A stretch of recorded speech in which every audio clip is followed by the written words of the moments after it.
Okay, good afternoon, everyone. This is Francisco. Thank you for registering for this afternoon's class.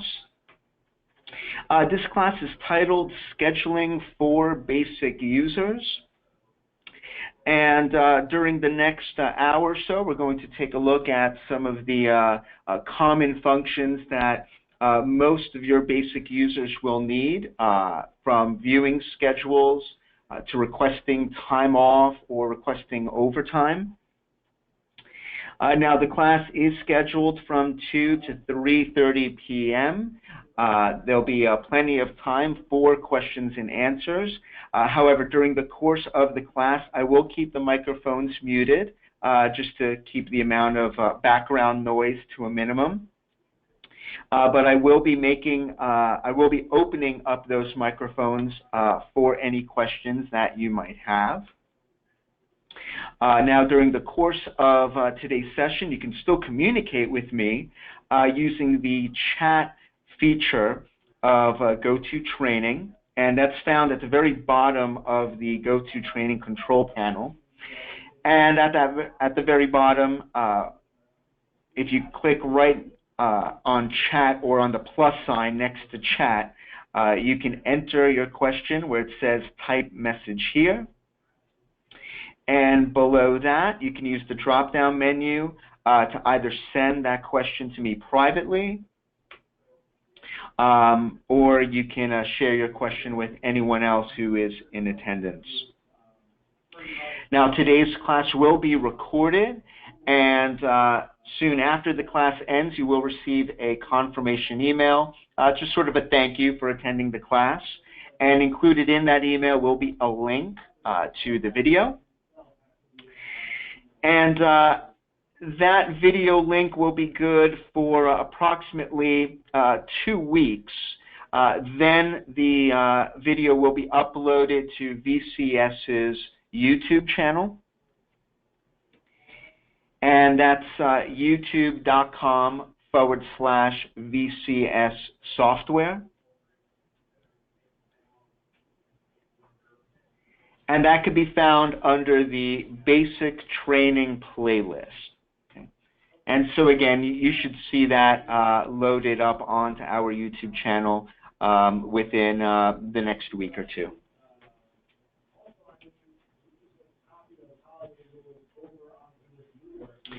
Okay, so as a basic user, we're going to be working primarily from our web portal. I have my web portal already set up. Now, your address is going to be a little different from mine, so don't pay too much attention to that. You're going to have your own website. And for the purposes of this afternoon's class, I'm going to log on with just a generic user account. And that user account is set up with just some default security settings that will allow me to view schedules and perform some of the basic tasks that a typical user would need. Now, for those that are logging onto the system for the very first time, they will be asked to change their password.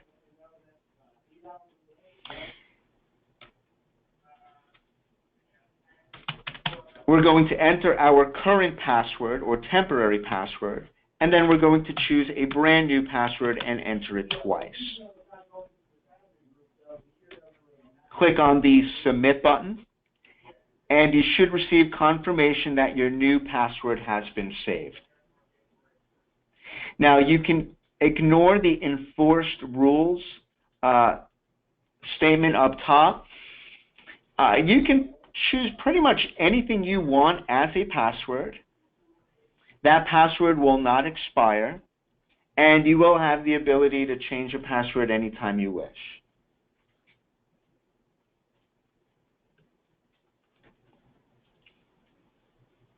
Now, if your agency is using enforced rules, you will receive those instructions from your system administrator or IT representative.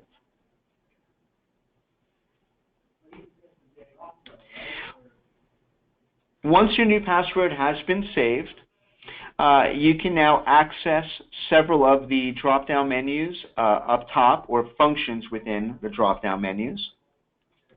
And we're going to take a look at each one of these in a bit more detail. But starting from the left, we have our employee drop-down, which will allow us to request time off, request payment for overtime. It will also allow us to arrange schedule switches and even sign up for overtime.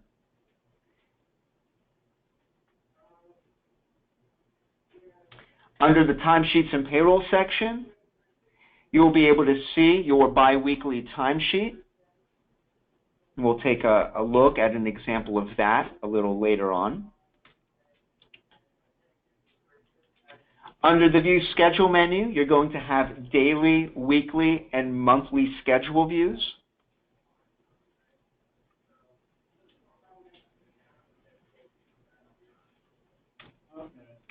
Under the Extra Duty section, we'll be able to sign up for any extra duty jobs that have been posted.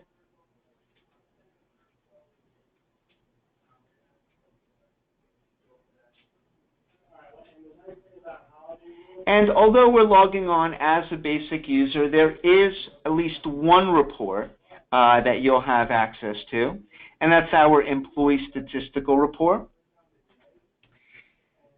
And we're going to use this at the very end of our time together just to look at all of our time off and overtime history. And you're going to find that's a great report to use. It gives you an idea of everything that is happening outside of your base schedule.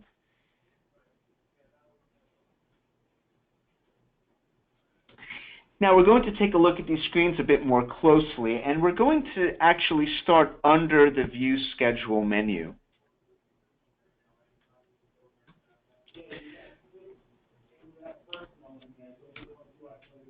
From the sidebar, we're going to start with our daily schedule view.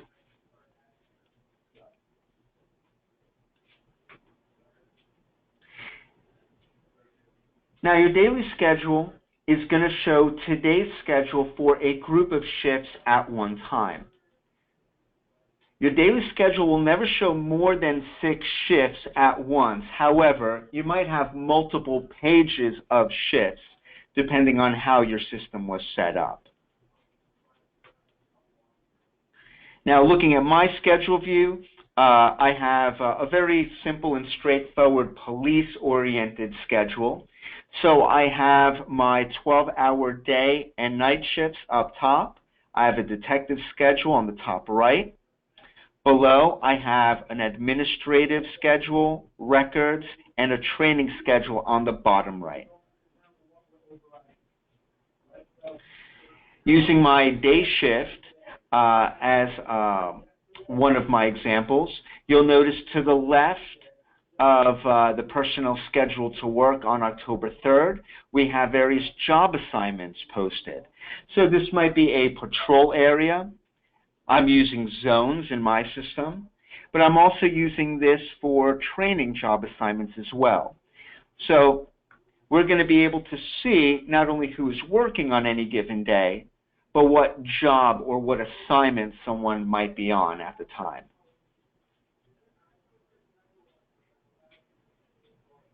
If we look over at my night schedule, you'll notice I already have someone out on a sick day for tonight's night shift. As a basic user, I am going to be able to see who's on a vacation day or who is out sick. That information, of course, could be useful to me if at some point I might need to arrange a schedule switch with someone, or just to know if that person is around.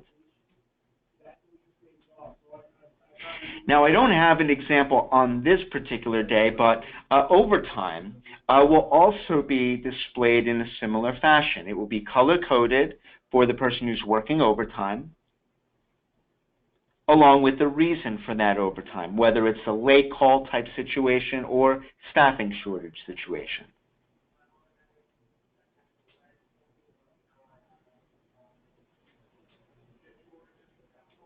Now, depending on how your schedules have been built, you may notice that some folks appear with a set of hours displayed to the far right of their name.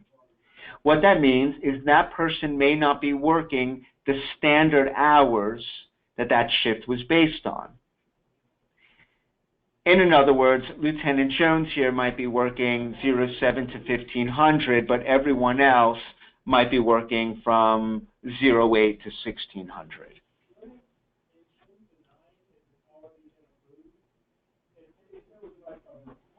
Now, at the very top of our daily schedule, you'll have a drop-down calendar, so you're free to navigate to any other month or date to view that schedule.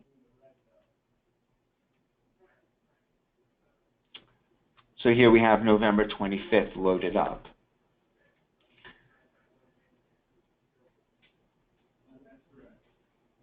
Now, if your schedules have only been built until the end of this year, that's as far as you will be able to go. If you try to go any further, you'll notice that each block is blank.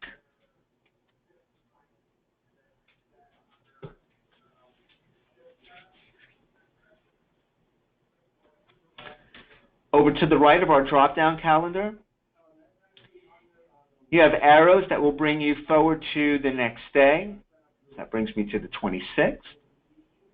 The double arrows will bring you to the next week, December 3rd. Or back one day, back 1 week. Let's click on the Today button to bring us back to the 3rd.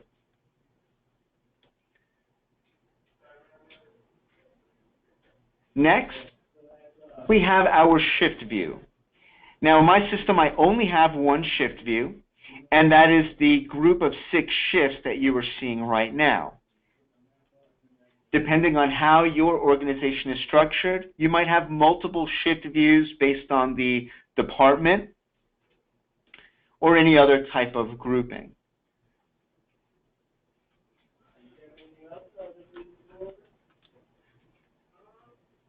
To the right of our shift or dashboard view, you have checkboxes which will display off times or work times. So by checking that box, I now know that not only did Arthur Sullivan call out sick, but he did it for the entire shift. And so that could be applied again to any vacation, comp, or personal day that might eventually get posted.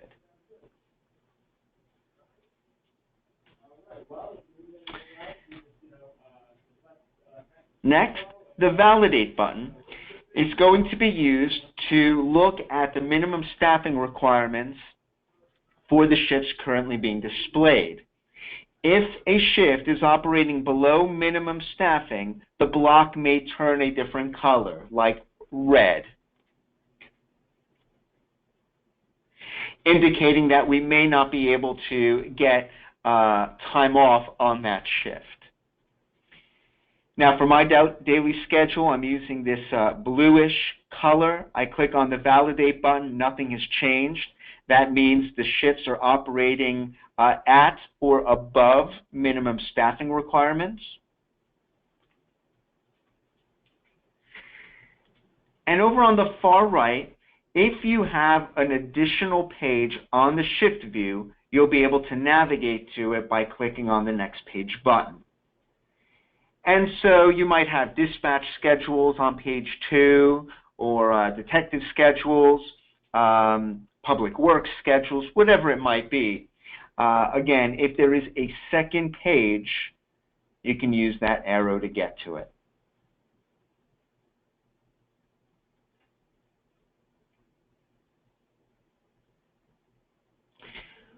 We're going to move on to the next schedule view on the list, and that is called the monthly calendar.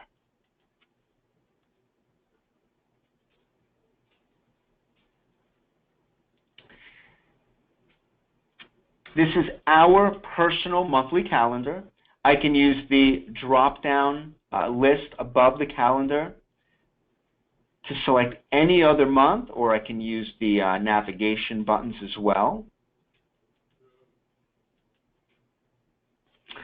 And here, for example, in September, are several entries, and those items are color-coded. Items in blue are requests. Okay, so those are pending requests. If you see an item in green, that means it's been approved. Items in yellow are marked approved with stipulation. That's sort of a conditional approval. And any items in red are denied entries.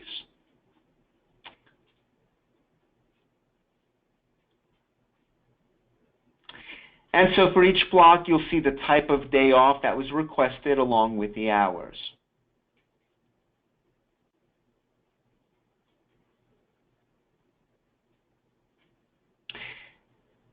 Now over on the top left, I can choose to see any other employee's monthly schedule. And again, going back to the point I made regarding schedule switches, it might be necessary to allow everyone to see everyone else's schedule.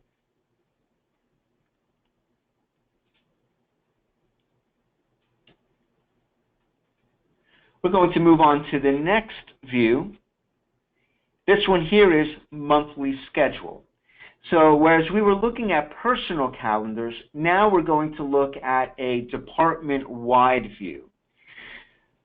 The way this schedule works is it loads up whatever squad or department you might be in.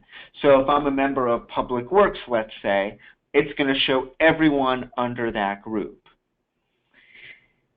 For this example, I'm assigned to Squad B, so it assumes that's what I want to look at, and it shows everyone under that group with a one-character abbreviation for whatever shift everyone is scheduled to work. In this case, everyone here is working nights. So you might see something like D for days and for nights. You might see 1, 2, or 3s for first, second, and third shift. You might even see A for admin.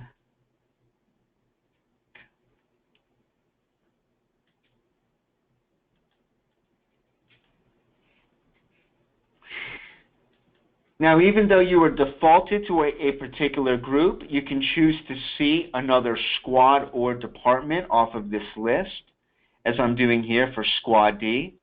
And on this list, I see time off being summarized. It's not telling me the exact hours people are taking off. It's just saying that there's an instance of sick, personal, comp, or vacation time on the schedule.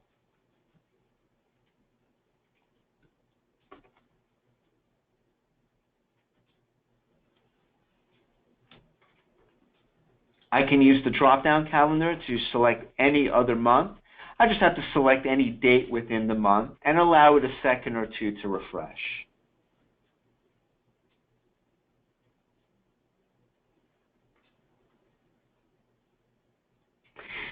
You can also choose to export your schedule. If you do so, it can open up in Excel. But normally we would say try to function off of the live schedule, because as time off gets posted on there, it will automatically update for you.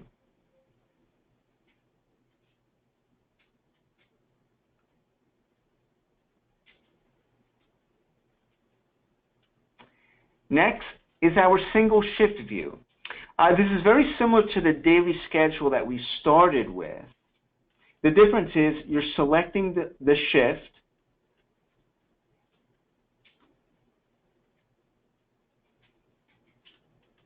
I like the daily schedule because it's showing 6 shifts at once, but if you need to focus on a specific shift, this works well.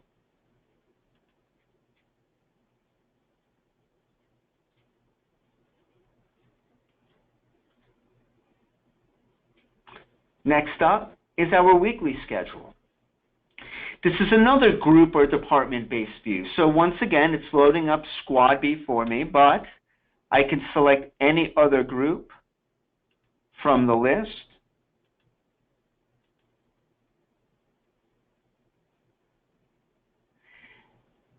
And so I have now PD days because I have a little bit more space in this weekly view, but again, any time off that's posted on the schedule will appear.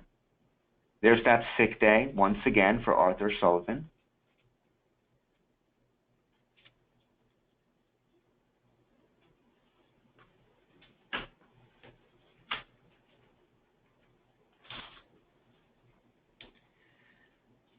And the last schedule view on the list is our yearly calendar. This is a personal calendar view showing us our base schedule with time off and overtime posted on here. So here you have an example of an approved item.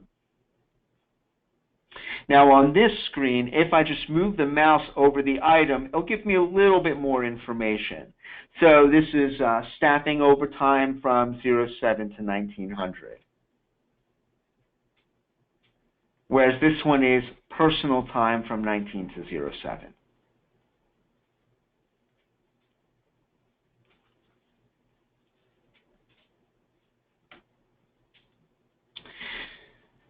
So we're going to step away from our view schedule menu for the moment. And we're going to move over to the employee section, and we're going to start taking a look at some of the basic functions that most, if not all, basic users will need. We're not going to look at these in list order. We're going to start with scheduling time off, probably one of the more common functions you'll need.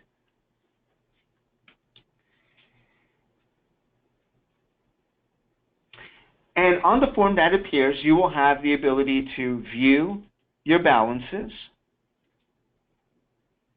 what has been given, what has been used or scheduled and approved so far this year, and what your remaining balance is.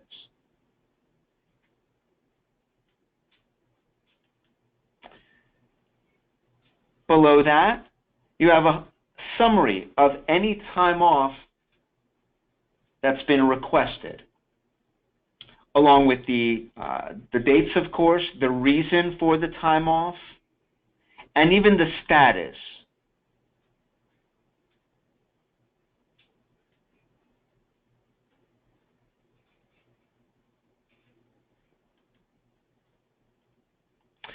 To the right of the buttons, we have the form to request a brand new day or group of days off.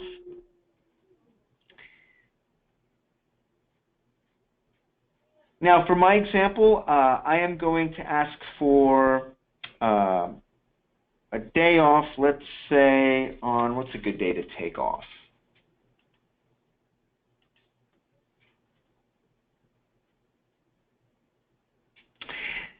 Let's go for October 6th. Under the employee drop-down menu, let's select schedule time off once more. I'm going to enter my date.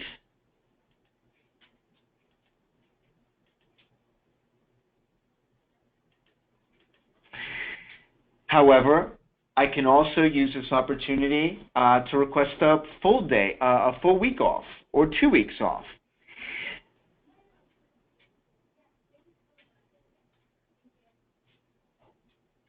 Next, if I'm only assigned to one shift, either for that day or for the period of 1 week or 2 weeks, I can leave it set to all shifts. I don't actually have to select anything. But if I did request a week off, maybe I rotate shifts. Maybe I'm on a mixture of days and nights during that period. If that is the case, it will show me both shifts. That could be useful because maybe I only want the days off within that 2-week period, or I just want the nights off. You will have that opportunity. For my example, though, I'm going to leave it set to all shifts. And I'm going to pull that back just to October 6th. Now, could you be on more than one shift on one day? Absolutely. If you're a crossing guard, you might have an AM and PM shift. So again, you'll have the option to choose one or the other or both.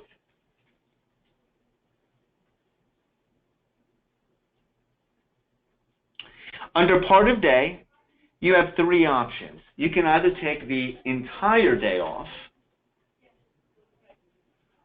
but you also have first and second. This is what we're going to use for a partial day off. And that's what I'll use for this example, in fact. I'll set it to first, and right away you notice now it allows me to enter the times that I'm taking off for October 6th. But before we get there, let's choose the reason for the day off.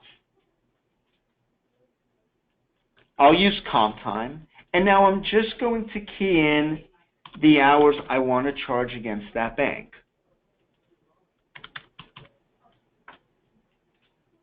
Now, I'm entering this in 24-hour formats, but you might be entering it in AM or PM, depending on how you've set up your system.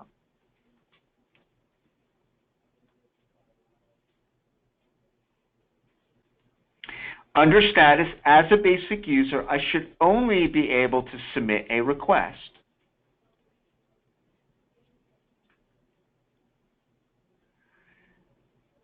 Now, for any of you out there with supervisory or administrative privileges, you may have additional buttons available.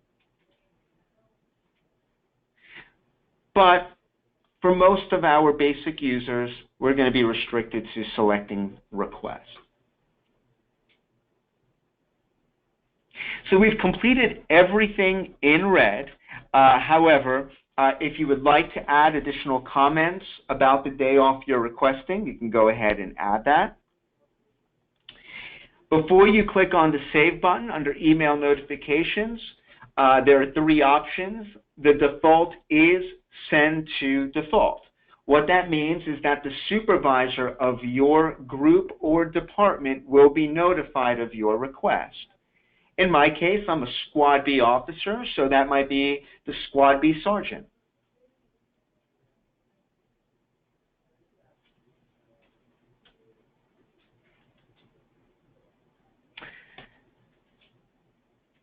I'll click on the Save button, and I should receive confirmation that my request has been saved.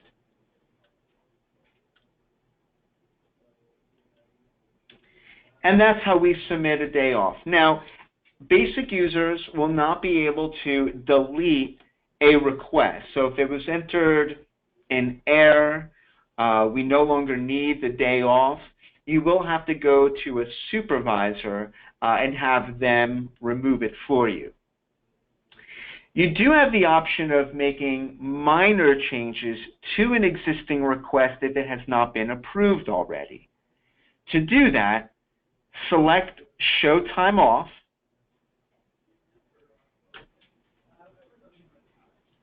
and just a single click on that item will bring the form back up. Now, you will not be able to change the date, but you will be able to change just about everything else. So maybe you only requested the first part of the day, but now you have to take the entire day off. Or maybe you want to choose a different reason code so it draws from a different bank. Once you've made the changes, click on the Save button and another email will be sent to the supervisor.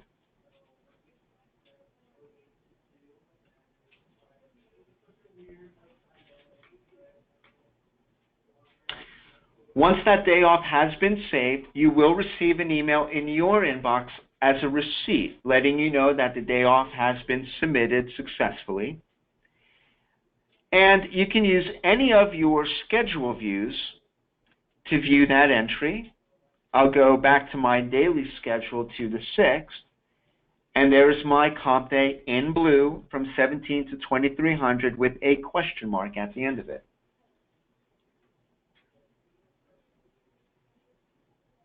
Now, even though that request may have gone to my direct supervisor, in most organizations, any supervisor is going to be able to approve any time off.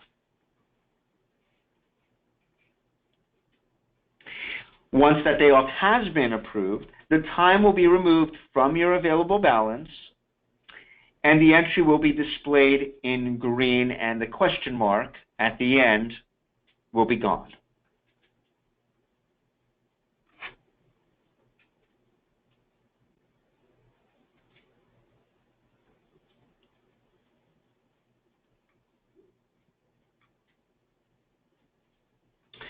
Let's go back to the employee menu.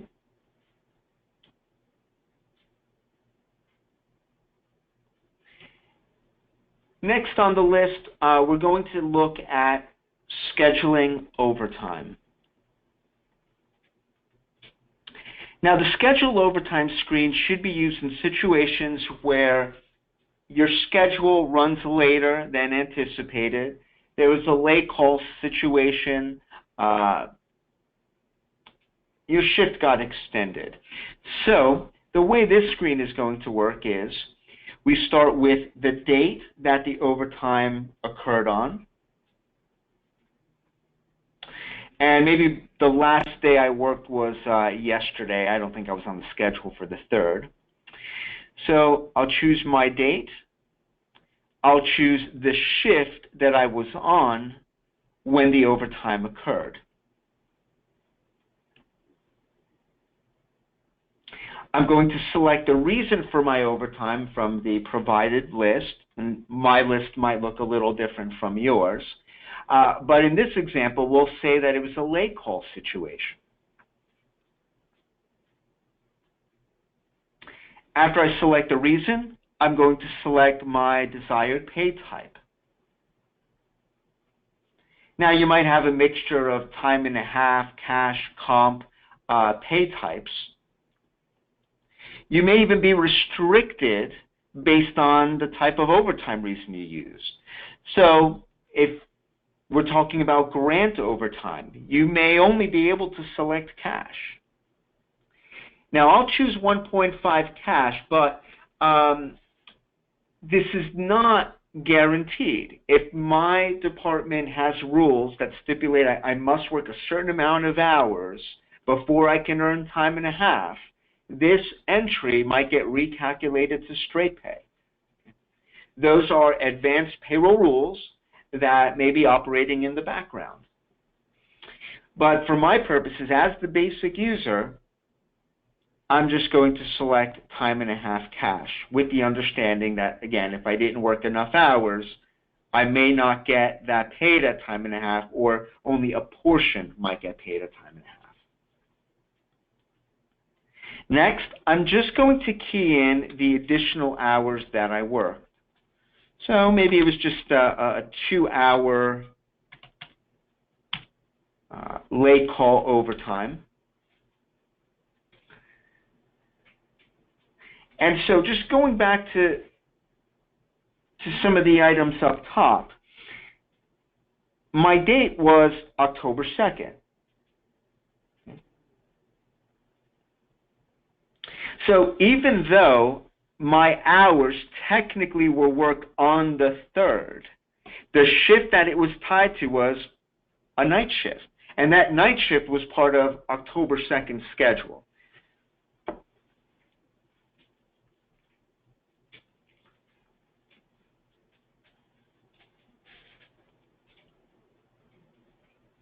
Now, under the status, again, we're only seeing request as an available option. If, however, you are using the system with supervisory privileges, you might have additional buttons available. Under the comment section, although it's not required, it may be a good idea to put case information, call information, anything that might help your supervisor approve that entry. Under the email notification, again, we're going to send an email notice to your direct supervisor. For overtime purposes, though, you may choose to send it to someone else. Maybe your direct supervisor is not there. But I would say, in many cases, you can stick with your default and click on the Save button.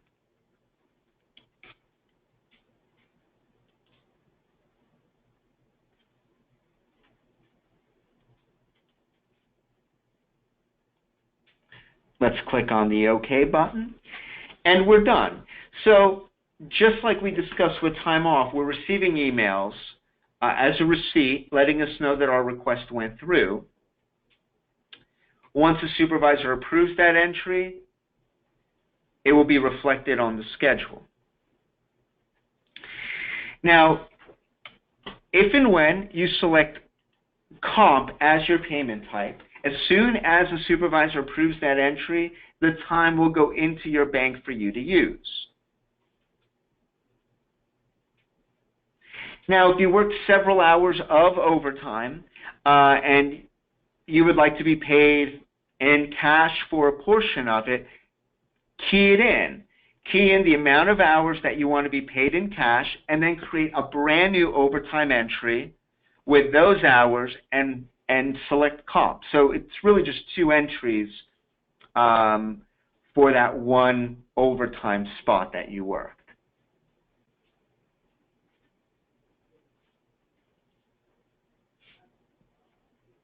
Now, normally you should only have to submit an overtime request if you work late at the end of your shift. If you were being selected to work for, let's say, a staffing shortage situation, the overtime entry might be created for you already. So you may be prompted to select a pay type by someone who's calling you and offering the overtime, or you may choose it from a drop-down menu if you're being offered overtime via text messaging. In those cases, the overtime entries are created for you.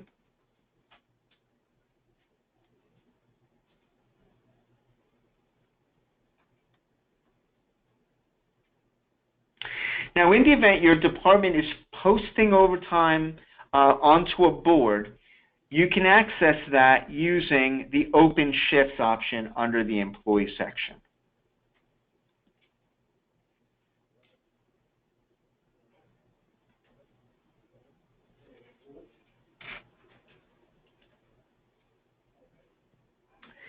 Now, if there are any open shifts, and I might have some older ones you might be able to look at,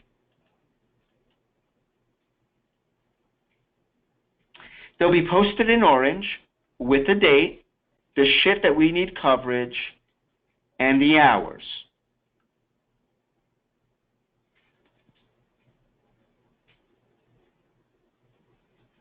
To select an open shift, click on it once, and you'll see a message, you are signed up. So again, your department might be using text messaging or a call list to fill staffing shortages. So this may not apply to everyone, but if any department overtime positions or vacancies are posted on a board, just click on it to sign up for it. Now, that doesn't mean that you are guaranteed that overtime. It just simply means you have signed up for it, and it will be up to a supervisor or administrator to process your request based on your department rules.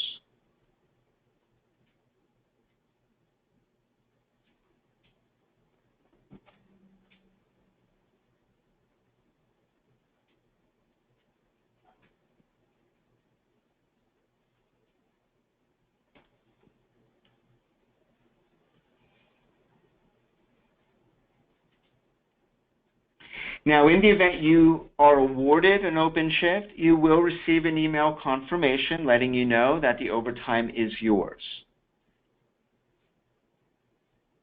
Again, you will not have to submit a request for overtime after that.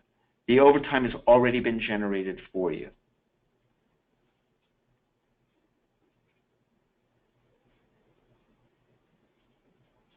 Now let's take a look at the schedule overtime screen once again. So in the event that you either enter the overtime slip yourself or you are assigned overtime, you can always use the Show Overtime button to bring up a list of what you've worked.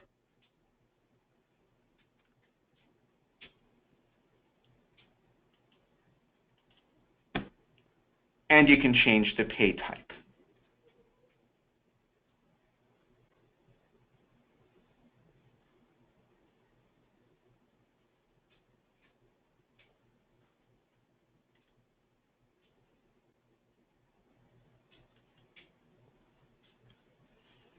Okay, so we're going to move away from overtime And we're going to take a look at some of the other functions offered under this employee section.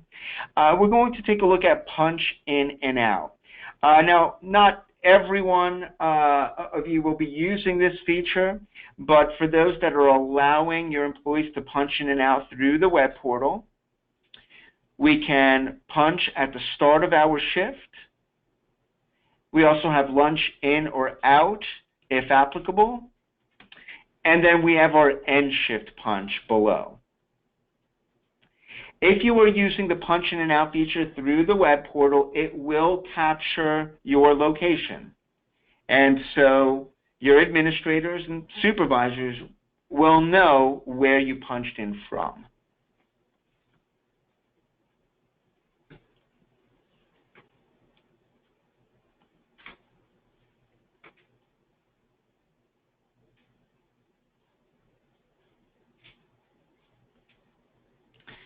The last screen we're going to look at under the employee section is called Request Switch.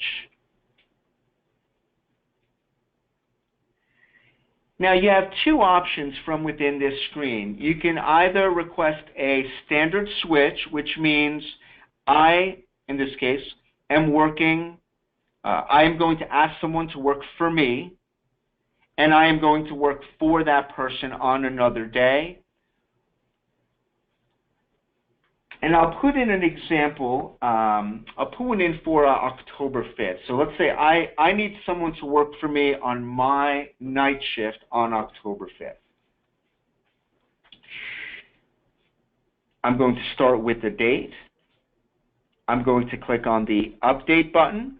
This is going to verify that I am on the schedule to begin with.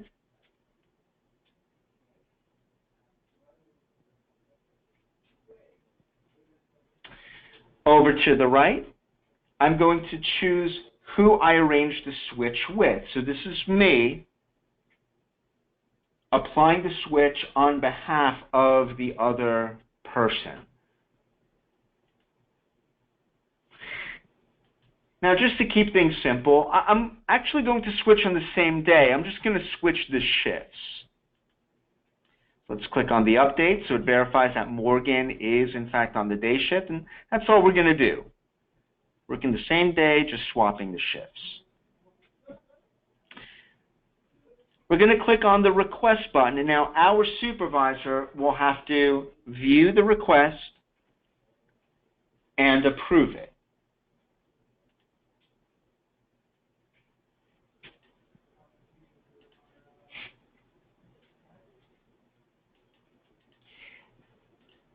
Now, once our supervisor approves that switch, we're going to receive an email, both sides. After we've received the email confirming that the switch has been approved, we'll be able to see that switch applied to the schedule like this. So I'm working for Morgan on the day, and Morgan is working for me on the night. Now, your switches may not normally occur like this one on the same day. They might also they may always take place on different days, and that's fine. You may have certain department rules that restrict whether or not the switch can occur outside of the same pay period. If that is in fact the case, the system will not allow you to request a switch if you fall outside of that. Now, switches do not affect payroll in any way whatsoever. So if switches do affect pay, even if it just affects differential, then employees cannot request those types of switches. The only ones that they can request are ones that are off the books, and that's exactly what these do. Now, at the very bottom, you can also create an open-ended switch. So just using the same dates, but maybe a different person, I'm still going to set the date, the shift, and over on the right, I'm going to choose the person that's working for me, along with the times that they are covering. because maybe they're not working the entire shift. Maybe I even have multiple people working for me.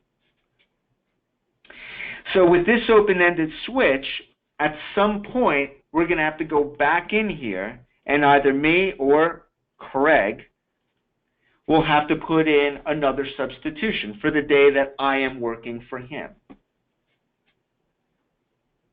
The requests work the same way. Once it's approved by a supervisor, the change will be posted on the schedule. Again, these do not affect pay.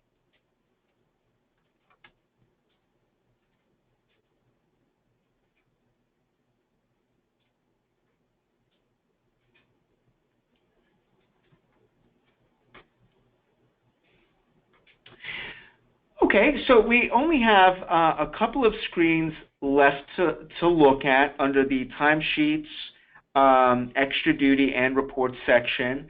But I think now would be a great time just to take any questions that anyone might have on what we've discussed so far. And so I'd just like to open up the microphones. I saw a question did come in through the chat. I tried to throw that in there. Hopefully I answered your question. But any questions on viewing schedules, requesting time off, or requesting payment for overtime work?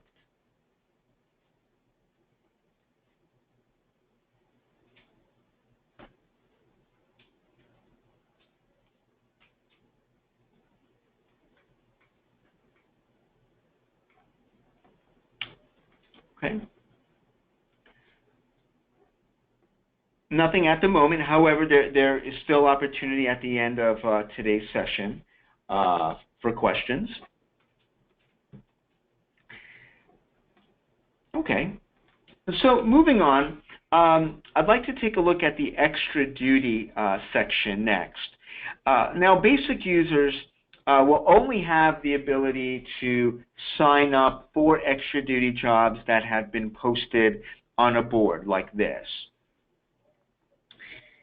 In order to sign up for an extra duty job, click on the item.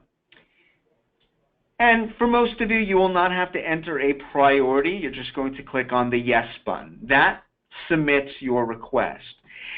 The priority field is only for those that may be selecting multiple extra duty jobs and then selecting which ones they want more. So it's a very specific way of assigning extra duty work. So for most of you, you're just going to click and then mark yes. As you do that, the entries will be listed below, and if for some reason you decide you can't actually work that extra duty job, you can remove your request just by placing a check in the box. Now,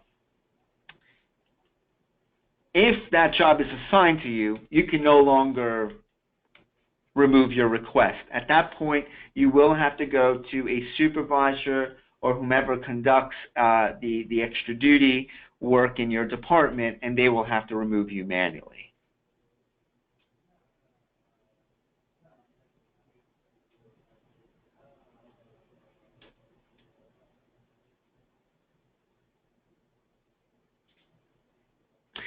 Now, for those of you that are going to be processing payroll through this system, you will be able to see your timesheet.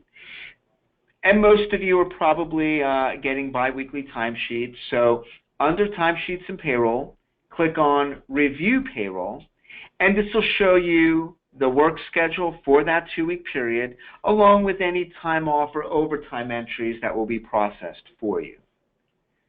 That timesheet can be printed out. It could even be signed if that is required in your agency.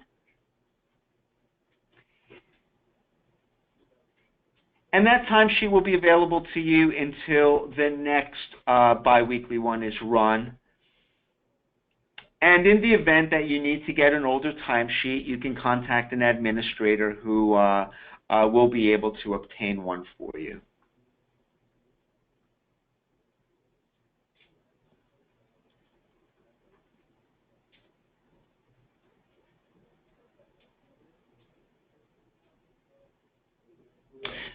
Okay, finally today, we're going to look at the report section. The only report that basic users will have and need is what we call the Employee Statistical Report. And it summarizes everything that we talked about this afternoon. We have our time balances. We have our time off activity, our overtime activity. The section labeled Administrative Days Log keeps track of all of the changes or updates made to our time banks. So whether it's a brand new accrual for the year or time that was rolled over from the previous year, we will be able to see a log file that tracks those changes.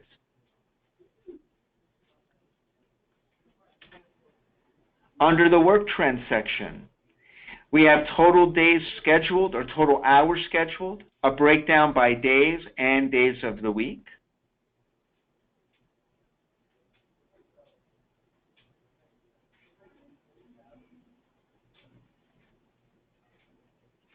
And below that, we have any extra duty jobs that we have worked or are scheduled to work.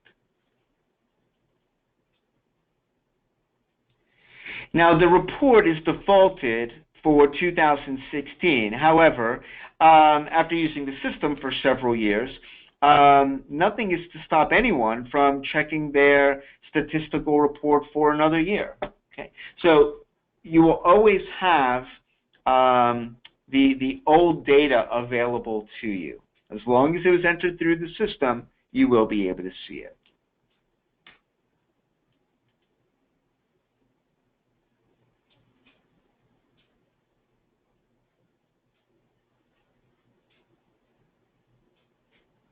Now, we are done for today. I'd be happy to take questions, but I did just want to mention that on the help and training option on the top right, if you click on that, that will bring you over to VCS's FAQ section. And so if you forget how to do something, just enter your question in the search field.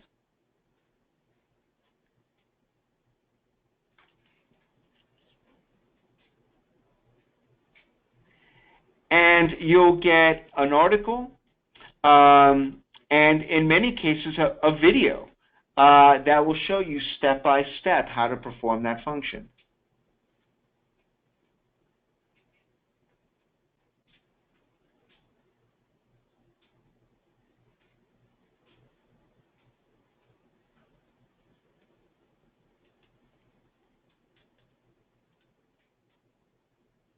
Okay, so that wraps it up for me this afternoon. I'd like to go ahead and just leave those mics open for any questions anyone might have. And again, feel free to use chat if you like that better. And we have a relatively small group. I think it's only 2 departments. So I will gladly answer any questions anyone has at this time.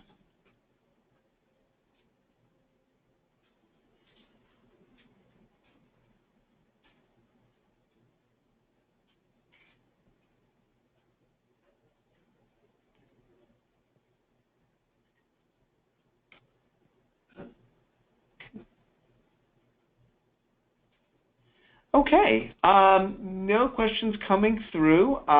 So just like to thank you for attending this afternoon's class. Please enjoy the rest of your day, and be on the lookout for the follow-up email with your link to this video. Thank you so much, and have a great day.